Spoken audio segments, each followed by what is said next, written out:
और अब खबरें तफसील से। पुंछ जिले में एक दिन पहले करीब 15 दिनों के बाद खुले सरहद से मुत्तसिल इलाकों के आसपास के स्कूलों को आज फिर से बंद करना पड़ा, क्योंकि आर्टिकल 370 हटाए जाने के बाद बौखलाए पाकिस्तान के फौज की तरफ से गुज़िश्ता रात से ही सुबह सुबह तक पाकिस्तानी फौज ने जिले के किरनी सेक्टर में रिहायशी इलाकों को निशाना बनाकर भारी गोलीबारी की, जिसमें फौज का एक जवान शहीद हो गया। साथ ही किरनी सेक्टर में 2 स्कूलों को भारी नुकसान पहुंचा है। पाकिस्तानी फौज की इस गोलीबारी के चलते आज स्कूलों में ज्यादातर बच्चे आए ही नहीं, और जो 2-4 आए भी उन्हें टीचर्स ने गोलीबारी की वजह से उसके डर से छुट्टी करके भेज दिया। इलाके में वक्फे से गोलीबारी की जा रही है, जिसका हिंदुस्तानी फौज मुंहतोड़ जवाब दे रही है। मुसलसल फायरिंग की वजह से इलाके में दहशत का माहौल है।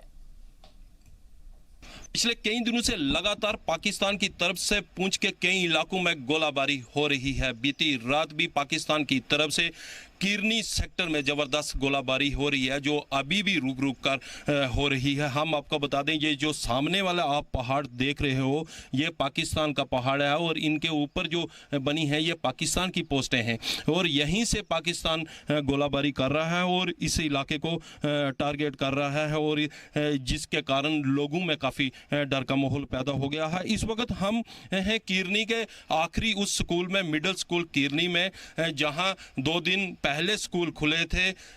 आज फिर स्कूल में छुट्टी कर देनी पड़ी, क्योंकि लगातार जो पाकिस्तान की तरफ से गोलाबारी हो रही है, इस स्कूल को भी निशाना बनाया गया है। हमारे साथ इस स्कूल के टीचर हैं, उनसे बात करते हैं। सर, आपका नाम? कबीर दिन सर। हाँ, कबीर जी बताइए, क्यों स्कूल में छुट्टी की है? सर, यहाँ हमारे सामने जो है पाकिस्तानी पोस्ट है। जब भी फायरिंग होती है हमारे स्कूल के ऊपर होती है। स्कूल यहाँ सामने है बिल्कुल, हमारी दीवारों में यहाँ से जो है गोलियाँ लगी हैं, तो इसलिए बच्चे रात को जो शेलिंग हुई थी उस शेलिंग में भी बहुत ज़्यादा बच्चे डर गए हैं। इक्का दुक्का बच्चे आए हैं डर के मारे हुए, और वो भी हालात किसी भी वक्त ख़राब हो सकते हैं, और हमने उनको छोड़ दिया है। पाकिस्तान यहाँ गाँव को निशाना बनाता है, वहीं स्कूल को भी टारगेट करता है। हाँ बिल्कुल सर, यहाँ जो गाँव को वहाँ स्कूल्स को भी बनाता है, तो इसलिए हमने उनको की जो है वो छुट्टी कर दी है सर। तो हमारे साथ दूसरे टीचर, उनसे बात करते हैं। सर, आपका नाम? सर, मेरा नाम फजल सेन है। हाँ, फजल जी बताइए। सर, कल भी हमने स्कूल लगाया था, आज भी स्कूल लगाया सुबह। रात शेलिंग की वजह से बच्चे परेशान हो गए। स्कूल बच्चे कुछ थोड़े ही आए थे, उनको हमने छुट्टी कर दी है, क्यों हम अपने सिर नहीं लेते। कोई बच्चा किसी का जख्मी हो जाए, नुकसान होगा बच्चा, हम क्या जवाब देंगे, इसलिए बच्चों को हमने सुबह छुट्टी कर दी है। तो अभी भी फायरिंग हो रही है बीच बीच में? हाँ, बच्चे बोलते हैं सुबह फायरिंग हुई है, इसलिए हम बच्चों को छुट्टी कर दी। जैसा कि इनका कहना है कि हम तो स्कूल में हैं, हम तो अपना पूरा टाइम यहीं पे रहेंगे, जो हमारा ड्यूटी का टाइम है, लेकिन हम नहीं चाहते कि किसी बच्चे को नुकसान हो, क्योंकि पाकिस्तान जो गोलाबारी करता है, जहां वो गांव को निशाना बनाता है, वहां इस बार उसने स्कूल को भी निशाना बनाना शुरू कर दिया है। LOC गाँव किरनी से रमेश बाली, जी मीडिया, पुंछ। और इस पूरी खबर पर मजीद बातचीत के लिए जी मीडिया नुमाइंदे राजू केरनी हमारे साथ जम्मू से जुड़ गए हैं। राजू, पाकिस्तान नहीं चाहता है कि हिंदुस्तान में अमन हो, कश्मीर में फिर से शांति हो और वहां के बच्चे पढ़ने जाए, असातिज़ा पढ़ाने जाए। इसकी बानगी हमने देख ली है कि किस तरीके से लगातार वो सीज़फायर के खिलाफ वर्जी कर रहा है, और वो नहीं चाहता है कि हिंदुस्तान के अंदर अमन हो, कश्मीर में अमन हो। हालांकि हमारी फौज मुंहतोड़ जवाब जरूर दे रही है, लेकिन फिलहाल आपसे जानना चाहेंगे कैसे हालात है वहां पर।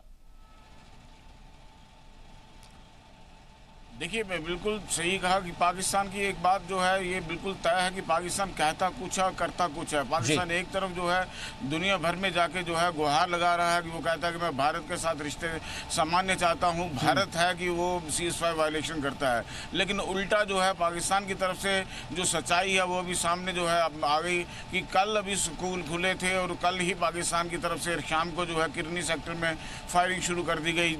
रात भर गोलाबारी चलती रही और उसके बाद सुबह जो है सुबह तक इंटरमीडिएट जो है वो फायरिंग चलती रही, जिसके बाद जो है लोकल इंतजामिया ने जो था स्कूलों को बंद कर दिया। और उसके बाद जो है लगभग 11 बजे सुबह आज पाकिस्तान की तरफ से कृष्णा घाटी सेक्टर मेंढर का जो है पुंछ का इलाका है, यहाँ पे भारी गोलाबारी की गई, जिसमें एक जवान हमारा जो है नायक जो है एक सेना का, वो उसमें शहीद हो गया। बिहार के रहने वाले रवि रंजन कुमार सिंह जो हैं ये शहीद हो गए उससे। हालांकि उसके बाद से जो है भारतीय सेना की जो जवाबी कार्रवाई हुई है, पाकिस्तान को काफ़ी नुकसान उसमें उठाना पड़ा है, और पाकिस्तान की जो कई चौकियाँ, कई बंकर जो हैं उसमें तबाह हुए हैं।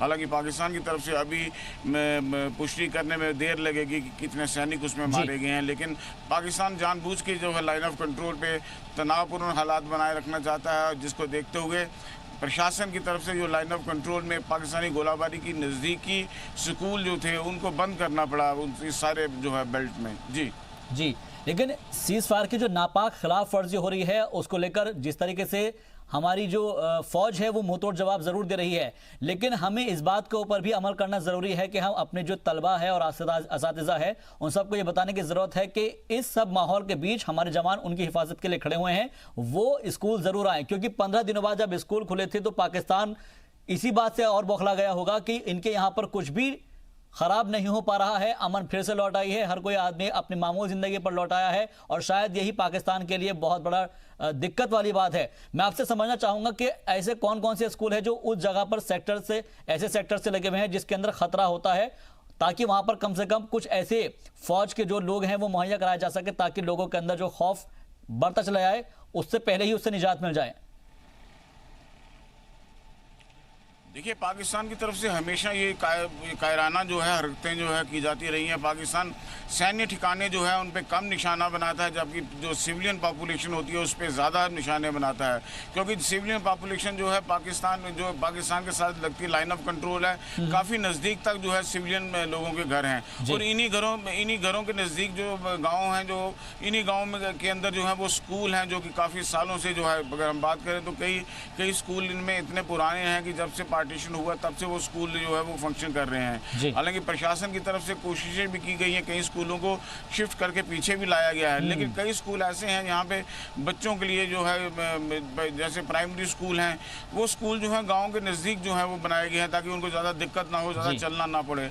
इसलिए ऐसे स्कूलों को जो है प्रशासन जब भी गोलाबारी होती है तो उसको जो है वो बंद कर देता है। हालांकि सेना की तरफ से उन इलाकों में बच्चों को पूरी प्रोटेक्शन दी जाती है। अगर कहीं पे ऐसे हालात बन जाते हैं तो सेना अपने bullet proof bunker, bullet proof गाड़ियां बेच के बच्चों को वहां से इवैक्यूएट जो है वो कर देती है।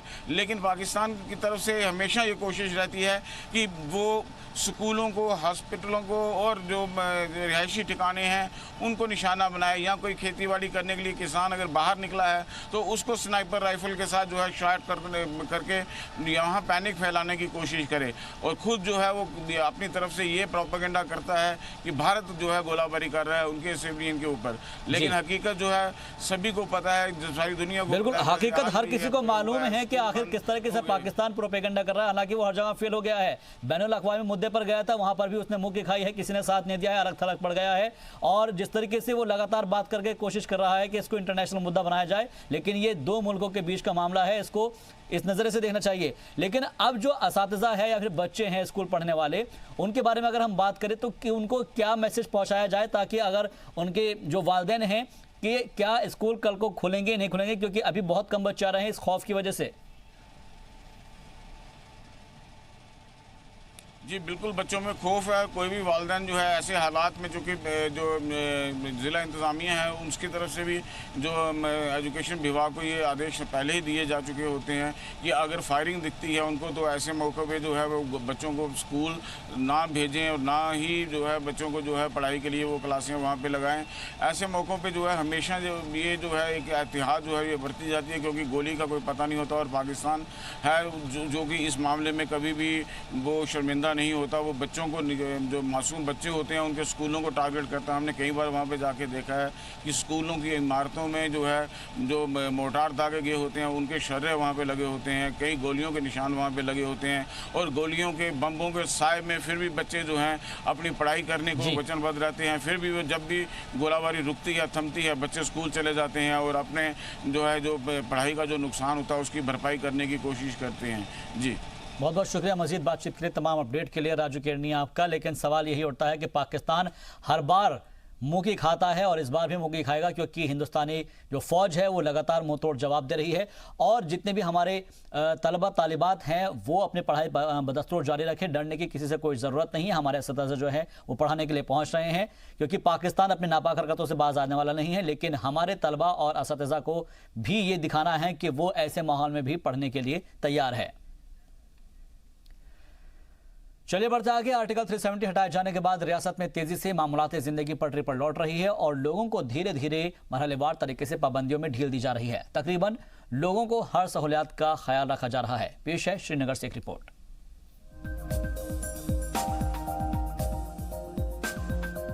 जम्मू कश्मीर में हालात तेजी से मामूल पर आ रहे हैं। बहुत सी जगह कर्फ्यू में ढील दी जा रही है। स्कूल खुल चुके हैं। तलबा के चेहरे पर मुस्कान वापस आ गई है और लोगों को धीरे धीरे हर तरह की सहूलतें फराहम की जा रही है, जिससे लोगों को राहत मिल रही है। श्रीनगर में हालात मामूल पर आ रहे हैं। लोगों की सिक्योरिटी के लिए हिफाजती इंतजामात बढ़ा दिए गए हैं। वहीं लोगों की राहत के लिए श्रीनगर और दीगर मकामात पर कर्फ्यू में ढील दी जा रही है, जिसकी वजह से लोग अपने चाहने वालों और रिश्तेदारों से मिल रहे हैं। साथ ही सरकारी मुलाजमीन भी दफ्तरों में काम पर लौट चुके हैं। श्रीनगर में बीजेपी तर्जुमान अल्ताफ ठाकुर ने श्रीनगर के हालात पर बात की और कहा कि हालात की मजीद बेहतरी के लिए इकदाम किए जा रहे हैं। देखिए, जहाँ तक सिचुएशन का सवाल है, आप देख रहे हैं कि रोज़ बरोज़ हर गुजरने वाले दिन के साथ इम्प्रूवमेंट हो रही है और अब आहिस्ता आहिस्ता ट्रांसपोर्ट भी चलने लगा, कहीं कहीं दुकानें भी खुल और लोग खुद ब खुद बाहर निकल रहे हैं। और जैसे कि आपने देखा, कल स्कूल भी खोले गए और आज कल से ऑफिस भी खुले हैं। ये पॉजिटिव साइन है, खुल रहे हैं। लेकिन अभी कम्युनिकेशन गैप है, इस बात को तस्लीम करते हैं और गवर्नमेंट ने एक इनिशिएटिव ले लिया है। पहले उन्होंने लैंडलाइनें चालू की है, अब आहिस्ता आहिस्ता देखते हैं हालात में कैसे इम्प्रूवमेंट हो रही है, उसी के हिसाब से कम्युनिकेशन। वहीं अल्ताफ ठाकुर ने नेशनल कॉन्फ्रेंस लीडर जस्टिस हसनैन मसूदी के बयान की मुखालफत और मजम्मत की। दरअसल मसूदी ने कहा था कि आर्टिकल 370 और 35A पर एनसी अपनी जंग जारी रखेगी। लिहाजा अल्ताफ ठाकुर ने कहा कि एनसी ख्वाब देख रही है और लोगों को बेवकूफ बना रही है। गवर्नमेंट से ये अपील है कि देखिए, एक बाहर जो हमारे बच्चे रह रहे हैं, यहाँ से जो घर वाले उनके साथ कांटेक्ट कर रहे हैं, वो अभी थोड़ा टफ लग रहा है। उसमें उतने साधन अभी उन्होंने नहीं रखे कि हर कोई आराम से बात कर सके। उस बात पे उनको गौर करना चाहिए। लेकिन फिर भी गवर्नमेंट ने जो इनिशिएटिव ले लिया है, बड़ा सराहनीय है, उसका खुशामदीद करना चाहिए कि उन्होंने पहले तो बूथ्स यहाँ लगा दिए, उसके बाद अब लैंडलाइन शुरू किए और जो एक माहौल सब पैदा हो गया था, वो अब आहिस्ता आहिस्ता एक दूसरे को जान खबर पूछ कर अब वो भी क्लियर। वहीं जेडीयू के रियासती सदर जीएम शाहीन ने हालात पर इज़हार ख्यालात करते हुए कहा कि हालात ठीक हो रहे हैं। साथ ही एनसी लीडर के बयान की भी खुलकर मुखालिफत की। कहने की बातें हैं जो ये लोगों ने, तो पहले अगर देखा जाए तो 370 रखा ही कहाँ था। 35 ये तो ऑलमोस्ट उन्होंने 370 तो खोखला करके रखा था। तो कहने की बातें, नेशनल कॉन्फ्रेंस क्या करती है, क्या चलता है, करप्शन के इतने मामला थे जो सामने आ रहे हैं, तो रोंगटे खड़े हो रहे हैं। तो लूट के रखा है इस जम्मू कश्मीर को। तबाही के दहाने पे तो इन लोगों ने पहुंचा। आर्टिकल 370 हटाए जाने के बाद रियासत में तेजी से मामूलाती जिंदगी बहाल हो रही है। बंदिशें और पाबंदियां खत्म की जा रही है। लोगों को धीरे धीरे मरहलेवार तरीके से ढील दी जा रही है। तकरीबन लोगों की हर सहूलत का ख्याल रखा जा रहा है। सिक्योरिटी फोर्सेस भी लोगों की हिफाजत का ख्याल रख रही है। ब्यूरो रिपोर्ट, जी मीडिया। अगर आप यह सोच रहे हैं कि रेलवे स्टेशन पर आपने अपने स्मार्टफोन को निहारते हुए लोग अपने ट्रेन के आने का इंतजार कर रहे हैं, तो आप सही नहीं हैं। दरअसल ये लोग स्टेशन पर मिलने वाले वाईफाई सर्विस का इस्तेमाल करने के लिए यहाँ पर बैठे रहते हैं।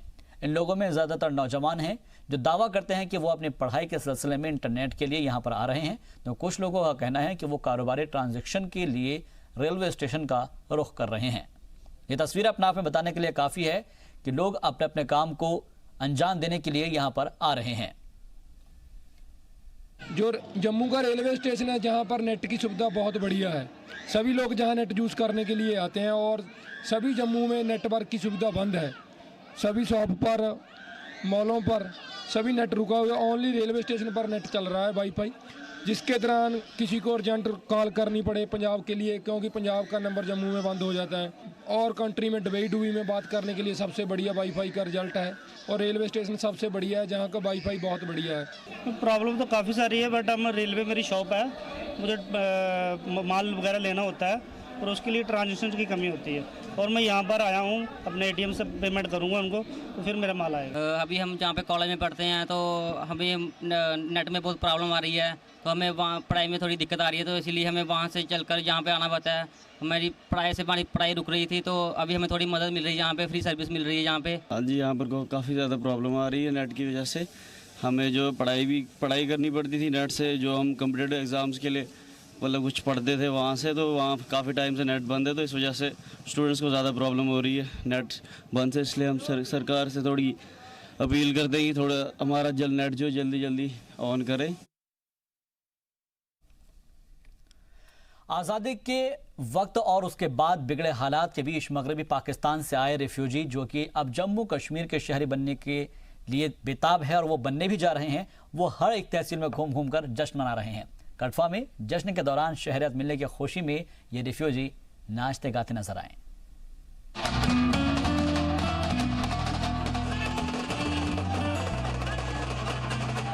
नाच गाकर खुशियां मनाते ये लोग 72 सालों से अपने हुकूक की लड़ाई लड़ रहे वेस्ट पाकिस्तानी रिफ्यूजी थे, लेकिन अब ये रियासत के शहरी हैं। आर्टिकल 370 और 35A के खात्मे के साथ ही इन लोगों को रियासत की शहर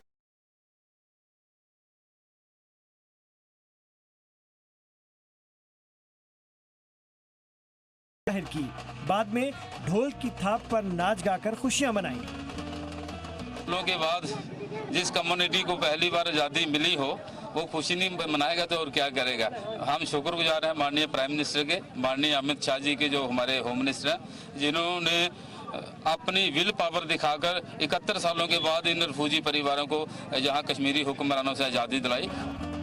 लाभाराम ने जानकारी दी कि वो हर तहसील में रिफ्यूजियों के साथ मिलकर 72 सालों के बाद मिली इस आज़ादी का जश्न मनाएंगे। उसी की खुशी में हमारा ये प्रोग्राम जो है ये हर तहसील में हम लगातार कर रहे हैं। पिछले एक हफ्ते से ये प्रोग्राम जारी है। आज कठुआ में है, ये 2 दिन के बाद हीरानगर में होगा।